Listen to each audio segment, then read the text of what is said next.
Welcome to Plus One Forward, the podcast powered by the Apocalypse, where we talk about role-playing games using or inspired by the Apocalypse engine. I'm your host, Rach, and I am excited because this is a very special episode. No, we're not going to talk about people's emotions. Okay, yes, we are.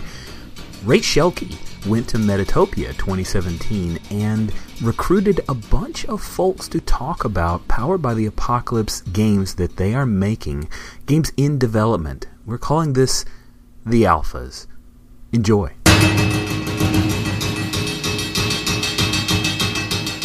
Welcome to a Plus One Forward micro interview. Plus One Forward is a podcast powered by the Apocalypse, where we talk about tabletop role-playing games using or inspired by the Apocalypse engine. I'm your MC, Rach, and I'll be joined by Melissa Lewis-Gentry, who is here to talk about her current Powered by the Apocalypse project in development, Robot Cities. Great, yeah, thanks for inviting me out. I'm so glad you were able to come on. I'm so excited to talk about this game. So these micro interviews are intended to focus on Powered by the Apocalypse games currently in development and explore the concepts designers are experimenting with. So these games will range between completed games to games that are just sort of in the earliest parts of playtesting.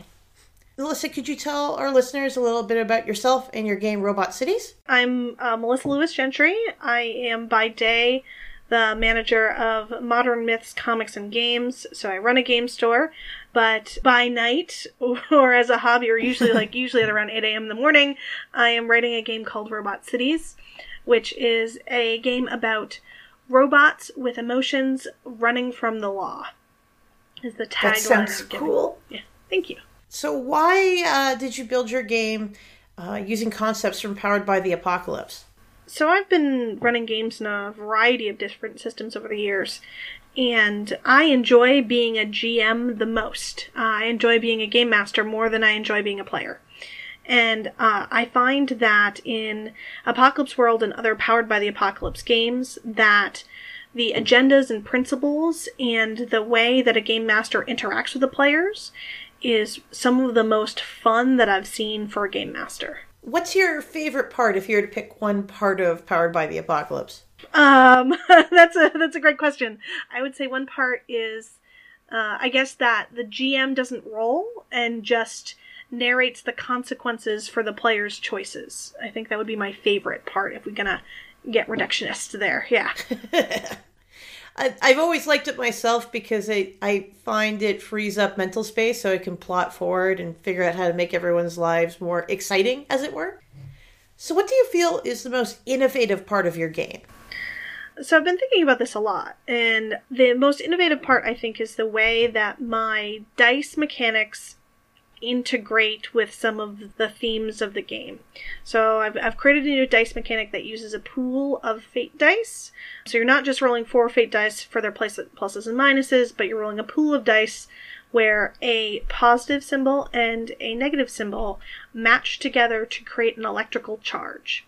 And while that is cool on itself as a success system, what's innovative is that these electrical charges have excess electricity if you roll an extra plus or minus, and that excess electricity causes your robots to have emotional surges outside of control. And so the mechanics of your die roll, whenever you're risking something, you have the chance of emotionally tumbling into a new situation, which is kind of like every time you worry about whether you, if you're going to be a robot trying to punch through a door, you're not only worried about like, oh, am I successful? It's like, oh, am I going to flashback about that one time that I got really mad about something? What's going to happen here? There's emotional consequences to everything you do. Now, when I was at Metatopia, a lot of people were talking about the social commentary that was in your game. Can you tell the listeners a little bit about that? Sure, because there's kind of like 2 different layers of it. In some ways, it's a very thinly veiled metaphor for toxic masculinity. You're playing these robots that feeling emotions is great, except all of society could possibly hurt you or look down on you for displaying your emotions. But if you suppress your emotions, it literally physically damages you. It hurts you to suppress your emotions, but expressing your emotions is dangerous. So it's a little ham-handed metaphor there. But as a secondary thing, I wrote this game as kind of an exploration of my own history with mental illness. I was diagnosed with depression when I was 12. And so it's been, more than 20 years of kind of working in that sphere and talking with some other people. The themes of your emotions going out of control and panicking and feeling an emotion that's quote unquote wrong for the situation is something that is often a marker of a variety of different kinds of mental illness. And that's something I'm also kind of exploring in the writing of this game. I think it's such a neat idea. And when I was meeting people and telling them about this project, they're like, oh, you should go talk to Melissa. She's got this super neat thing over here. It's about toxic masculinity. Yeah. And again, we're still right, and we're just tiptoeing out of alpha right now. We're getting close to being, legitimately beta, but it's still got a lot of work. I'm excited to see what the next version of it is. Awesome. I'll be posting about it, hopefully, on Google+, and I am in the process of actually developing a legit website, because I've heard that people look at things on the internet. I've heard rumors of that, so right now I have a little Robot Cities website, but there's not a lot of information there yet. So if any of our listeners are curious or interested in game design but haven't taken the plunge, do you have any advice or words of encouragement for them? Absolutely. I have been stymied myself. I've been trying to work on designing a game for more than 10 years. And what I learned is that you can design a game without writing anything down. It can all be in your head, and that's okay. If you can sit at a table and explain the rules to other players and have them play a game, guess what? You designed a game. And it's really helpful if you had a recorder out that whole time that can record speech to text, and then all of a sudden you have a bunch of notes for your game in your computer. It's really intimidating to sit at a computer and be like, yes, now I shall write the game that I am thinking of. You don't have to do that. You can play the game first and then write it later. Yeah, figure out what the mechanics look like at the table and then consider how you're going to teach them. Yeah, exactly. Well, thank you so much for coming on and chatting a little bit about Robot Cities, Melissa. Oh, thank you so much for having me. I can't wait to... You have a bunch of cool stuff on this Plus One Forward podcast. I can't wait to hear the next one. Fantastic.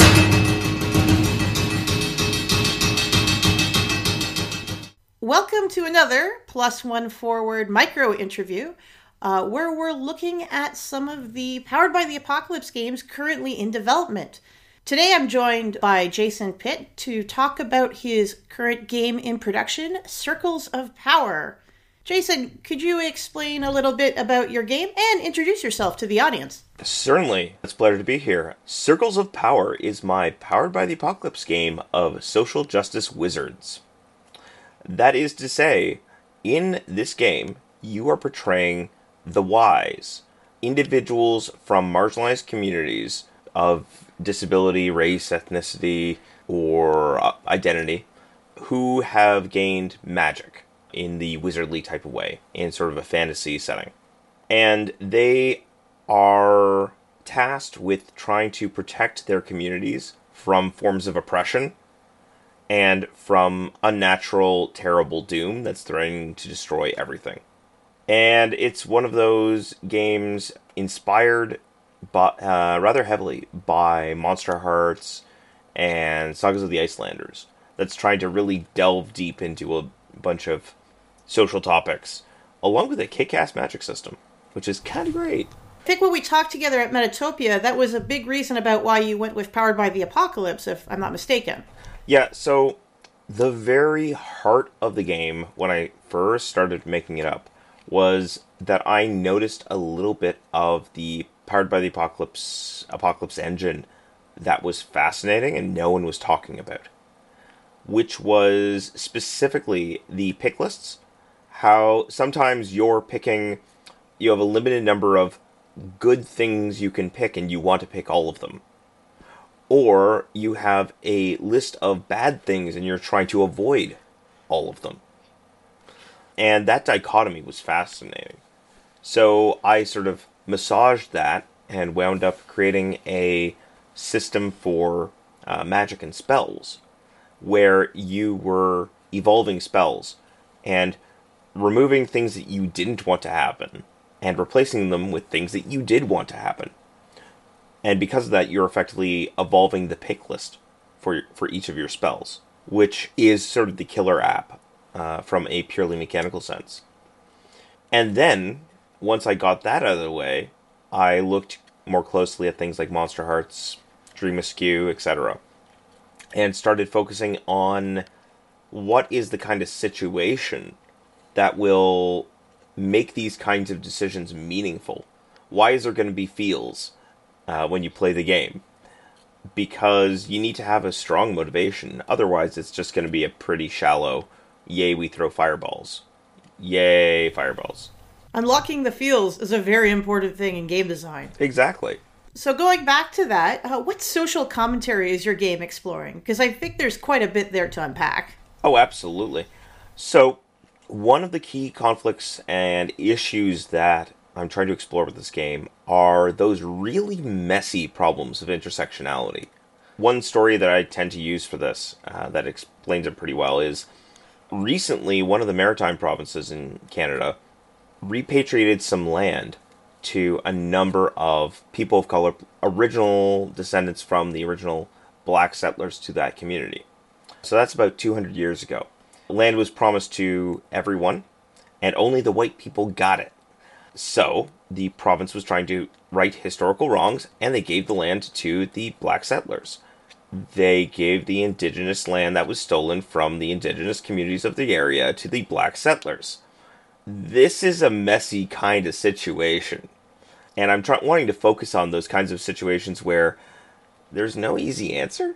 And because I think people need to explore those kinds of problems.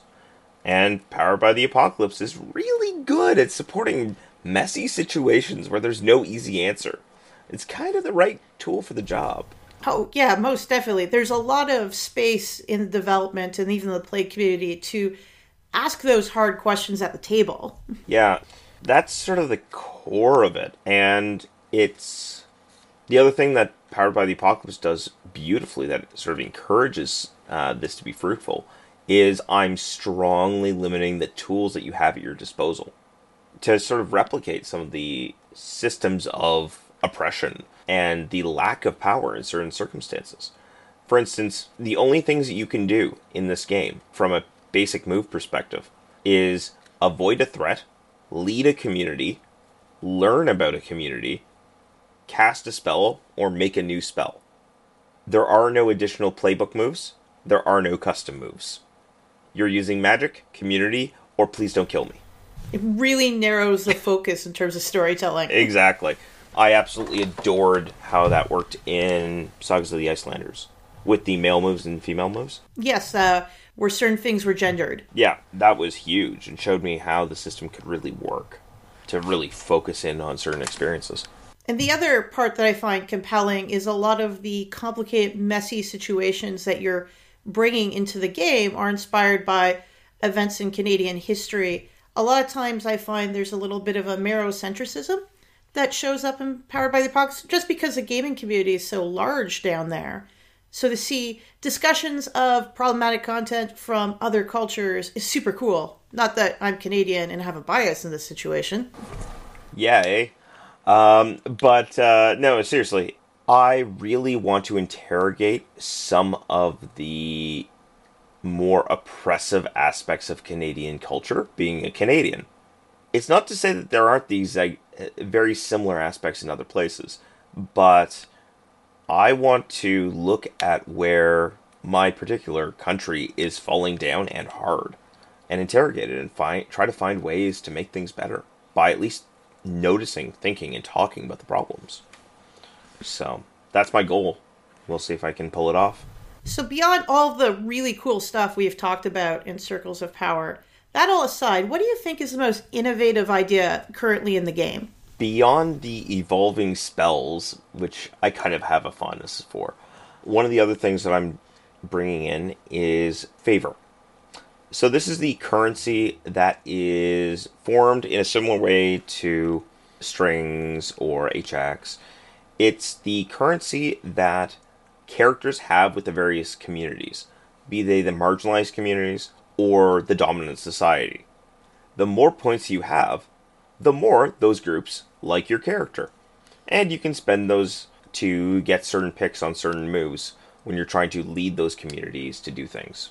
You earn this through a favor economy, sort of a gift economy.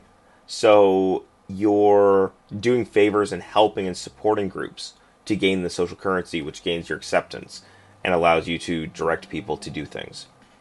But it also leads to all sorts of really messy social situations when, say, your wizard has a lot of acceptance from the dominant society and more than you have from your own people.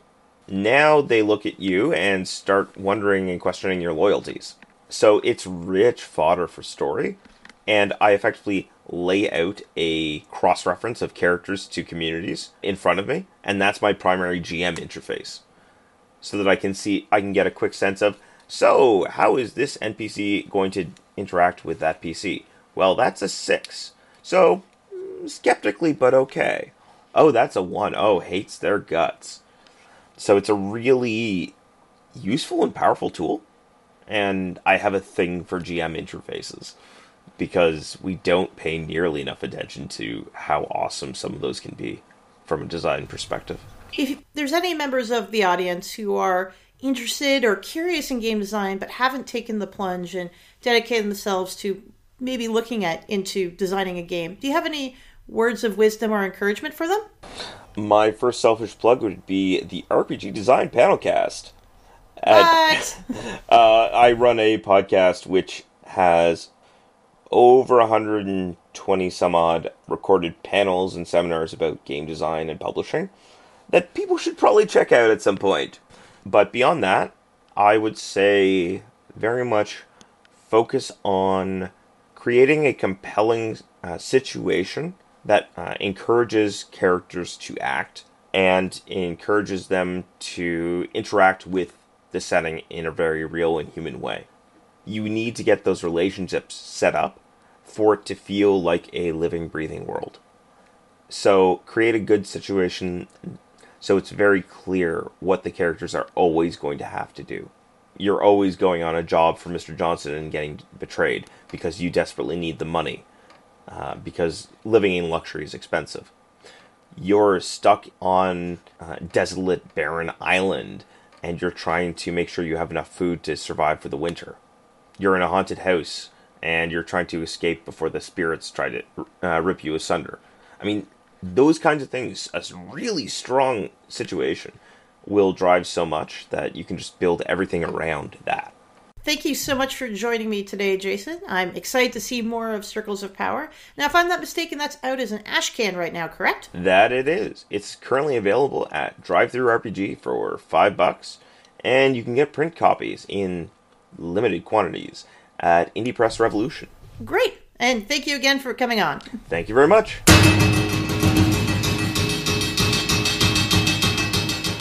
Welcome to another Plus One Forward micro interview. These interviews are intended to examine and explore games that are in different phases of the production cycle. So they aren't release games, they are games in alpha or perhaps beta in different levels of playability. I'm joined today by my guest, Phil Vecchione, to talk about his game Hydro Hackers. Hey Phil, how's it going? Hey, it is going well. I really want to talk about Hydro Hackers with you, and I think I heard about this game before we really got to know each other, so why don't you tell our audience a little bit about it? Sure. Hydro Hackers is in a nutshell, you are hydropunk Robin Hoods who are stealing water from corporations to keep your neighborhood alive. And in the kind of a longer explanation, it takes place 150 years in the future, where drinkable water is the most precious resource on Earth. And in fact, it's not even naturally occurring anymore. And so the Water Authority, which is a part government, part corporation, controls all the drinkable water in the U.S. And you play these hackers who steal water from the Water Authority and other locations in order to keep your neighborhood alive and running and thriving. So I believe the term you used when we were talking at Metatopia was hydropunk rather than cyberpunk. Absolutely. Yep. It is definitely hydropunk. It is about hacking water. It's about dealing in water and things like that. When I heard your game initially, I got confused because in Southern Ontario, hydro is also a term that's used for electricity. So I thought it was about power stealing. Yeah, no, it's definitely drinkable water. And, yeah, it's a little different, but it seems to be working. It's pretty far into development now at this point, right? Yeah, it's actually in really late beta. I held off finishing the manuscript because I really wanted to take it to Metatopia and give it kind of like one final test, like a real proving grounds for it. And so I did both my high test for the basic moves and the characters, and then I did a separate test for another subsystem in the game, the neighborhood mechanics. And both of those went well. There were definitely fixes, but nothing that was concerning. They were easily addressable fixes and good ones. Like I got really good feedback. So now I am pushing to finish the manuscript. Why did you end up making the choice to go with Powered by the Apocalypse? Yeah, Powered by the Apocalypse wasn't actually the original rule set for this game. The original version of this, which was play tested, I think, at Gen Con in 2015, was Fate. I was really into designing for Fate at the time, and I did the first version of game in Fate, and it worked. It worked all right, but I realized that there was like a lot of stuff going on at the table between the mechanics that I was introducing and then just all the Fate stuff with aspects and Fate points and invokes, like all over the place. And I kind of thought, oh, this table is looking really busy. Like I don't think GMs are really going to dig how much work they're going to have to do to manage this table. And at the same time, I was a huge Powered by the Apocalypse fan. I had been playing like a 3-year-long Dungeon World campaign, as well as, one-shots and a whole bunch of other PBTA games. And one of the things I really liked about Powered by the Apocalypse was how the moves for the basic moves and the moves on the playbook, plus the principles, agendas, and GM moves, really give a tone. Like you can really convey the tone of the game through how you name moves, how you craft individual moves will tell a lot about what the tone and setting of the game are about. And I really liked that idea, that I really wanted the game to be a little more gritty and heavy. And it wasn't really doing that in Fate, because Fate is kind of a little more upbeat. And it was a lot easier in PBTA to actually kind of sculpt those with the moves to kind of give that slightly heavier feeling. How long would you say the Powered by the Apocalypse version of this game has existed? As you said, you started playtesting the Fate version back in 2015. Yeah, so I did the Fate version at Gen Con, so it was August of 2015. I'm sorry, 2016. Sorry, it's 2016. 2016, August 2016, I did the Fate version. September 2016, I did the first Powered by the Apocalypse version. So in a few weeks, I wrote the basic moves and I wrote the playbooks with one move each. So when I played it at Queen City Conquest, each playbook just had one move, and the move was basically the name of the playbook. So like the plumber had a move called plumber, or plumbing, and the hacker had a move called hacking, and that was it. Like there was nothing else. And by November of that year, the playbooks all had moves, and by Origins this past year, the Hydro Hack system had actually been redone like 2 or 3 times. And now I think it has reached its kind of final development state. So it's been a while. I've worked on it for a while. I've been playtesting it at cons. I've been playtesting it with an online test group. And I think I'm done designing. And now I need to just finish, like actually write the book. What's the biggest innovation that you feel Hydro Hackers is bringing to the Powered by the Apocalypse community? So I think that probably the biggest innovation is the Hydro Hack mechanic itself. So there is a subsystem of the game when you want to perform a heist for water. And it's very much that. It is a heist. And it's an interesting combination of Powered by the Apocalypse mechanics as well as some board game mechanics pushed together that work with a set of cards that represent the flow of water. And you play out your scenes to set up the heist. And as you do, it influences the cards that you're going to get. And then when it's time to do the actual hack, you actually make like a line of cards. So it's actually like water running through a pipe. And you start to see what water is coming down into your reservoir. And you basically do like a push your luck mechanic. The longer you want to stay in the hack, potentially the more good cards you could get. But there are also some bad cards in there.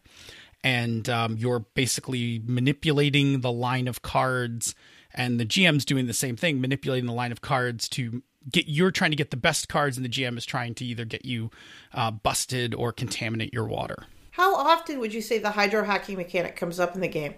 So the hydro hack mechanic is something that you will do, probably every 4 or 5 sessions. I didn't want it to be something as tightly coupled like the missions in Night Witches, where every night you go on a mission.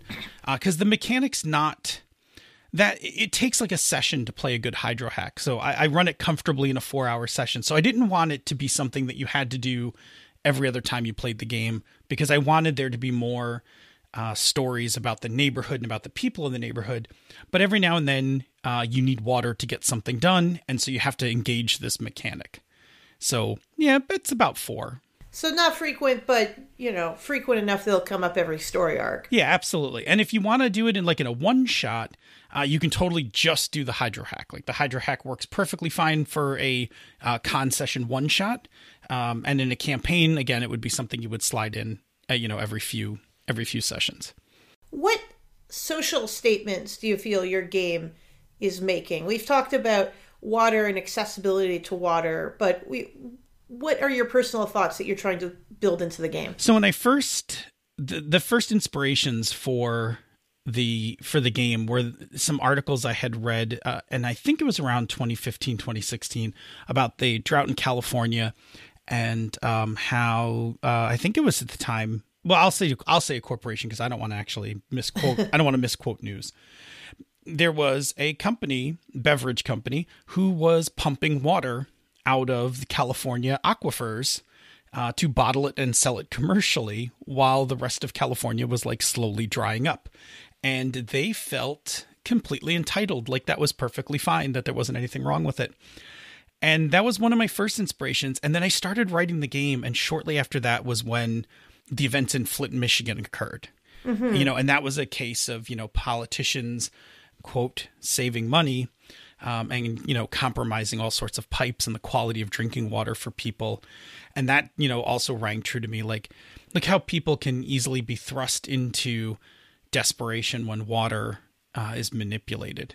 And from there, it just kind of took off. And just how easy that manipulation can happen. There are multiple cases going on right now in Canada about companies having rights to water and during drought situations. Just accessibility is coming into question, which you and I live close to the Great Lakes, so we take it for granted there's this massive inland lake right beside us. Yeah. We share it right on opposite sides. Yes. And that was actually one of the original inspirations for the game was that there was this thing called the skin, which was this covering that went over the Great Lakes because people couldn't be trusted to get into the water, that the authority had to basically cover the lakes to protect them. And it's a giant pool cover. Yeah, it's actually now in the game, it's a little more sophisticated in that it's actually a semi-autonomous group of self-building and defending robots that float on top of the water that form it. But yeah, originally it was like some sort of nano film or something put over it. But yeah, that was the access to.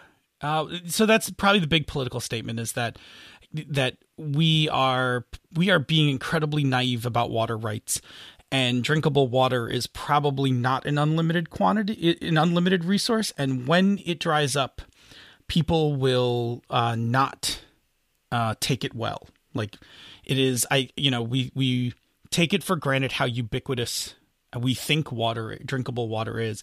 And we also take for granted how desperate we will probably become when it's not.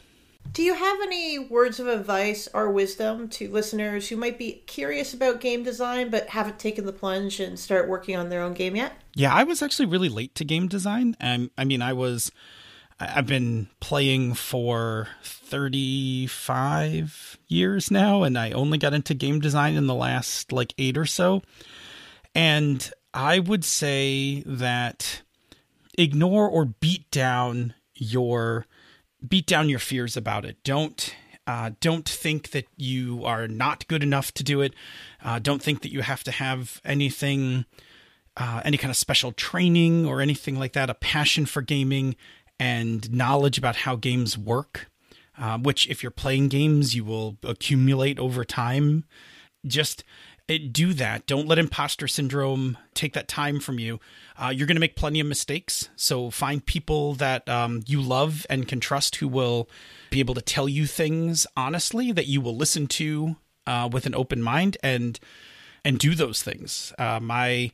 One of my first design partners, and still one of my design partners to this day, Chris Sneezak, the best feedback he ever gave me on a piece of writing I did, and it was actually the reason that I started designing with him, was I had written something and passed it to him, and I was like, "Hey, can you take a look at this and tell me what you think?" And he just wrote 2 words on it, and he wrote "try harder." Oh no. And he was right. But he was right. I went back and read it objectively, and I was like, this opening is super weak, and it's not good. And I just I ripped the whole thing apart and I rewrote it again, with a little more intensity, and it did. He was right. So don't let imposter syndrome get you, and find somebody you can create with. We all create better when we have somebody that we can partner up with. thank you so much for taking the time to speak with me today, Phil. And I'm excited to see where Hydro Hackers goes in the next year. Awesome. Thank you so much. Plus One Forward is a production of the Gauntlet community, Richard Rogers and Rach Schalke. You can find us at gauntlet-rpg.com or follow us on Twitter at @+1FWD. If you would like to support our show, visit our Patreon site at patreon.com/gauntlet. The games mentioned on this show use the Apocalypse engine, which is a creation of Vincent and Magay Baker. The music for Plus One Forward is from the Savage Aural Hotbed CD Gomi Daiko. The songs used are Gomi Daiko, Metal Version, and Drowning Attitude. You can find more amazing tunes by Savage Aural Hotbed on their website, www.savageauralhotbed.com.